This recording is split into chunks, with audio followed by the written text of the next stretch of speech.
What's going on, guys? This is the Red Rogue and I hope you're all doing well today. In this video, I'll give you a quick rundown of how to unlock the new Zereth Mortis Cypher weapons for patch 9.2.5.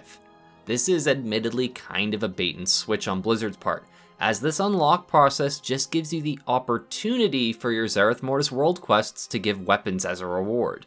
Since these are based on the Cypher gear system, this means you need to have a lot of ciphers invested in your Cypher console in Farim's Cave, which you should be pretty familiar with if you've done the introduction to Zereth Mortis.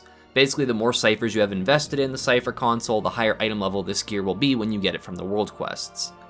Unlocking Cypher weapons requires you to kill enemies in Zereth Mortis and loot a resonating disc. This item is then given to Olea Manu at the coordinates 3744, which is next to that pond outside of Farim's Cave. That's at least all you'd think you'd need to know, right? Well, unfortunately, that is not the case. You see, you could kill hundreds of enemies in Zereth Mortis, and if you have not done a specific side quest chain, then the resonating disc is not going to drop, and Olea Manu is not even going to be friendly to you or even at that location that I just told you about. For the resonating disc to drop, you will need to have completed the Jiro to Hero side quest chain.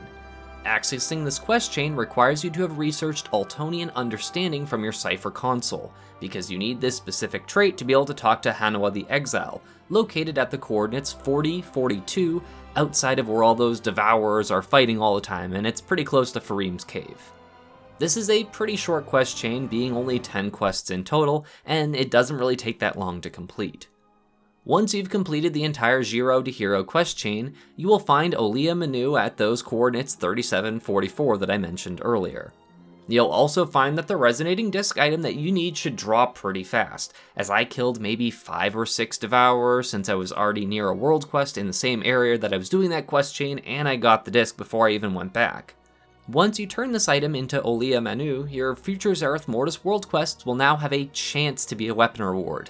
It is still RNG based, as other things like rings, necks, and other pieces of Cypher armor are still available as rewards from these world quests. So this isn't like a guaranteed way of getting a weapon on a new character, and more so it's a way to eventually get one as you're doing all your world quests and farming stuff in Zereth Mortis. Another very important thing to know about this Cypher weapon unlocking thing is that it's character specific. So every character that you want a chance to get weapons from world quests on must complete the Jiro to Hero quest chain, which in turn requires unlocking Altonian Understanding. And like all Cypher gear, the item level of the gear you earn is based on your current Cypher level in the console. This means to get to the maximum of 252 item level gear to drop from world quests, including those new weapons, you will need to reach rank 6, which requires investing over 3,700 ciphers of the first ones into your Cypher console. It doesn't matter what choices you pick to invest into, just as long as you've spent 3,700 ciphers, you'll hit rank 6, which means you'll get the maximum level of gear from world quests and all that stuff.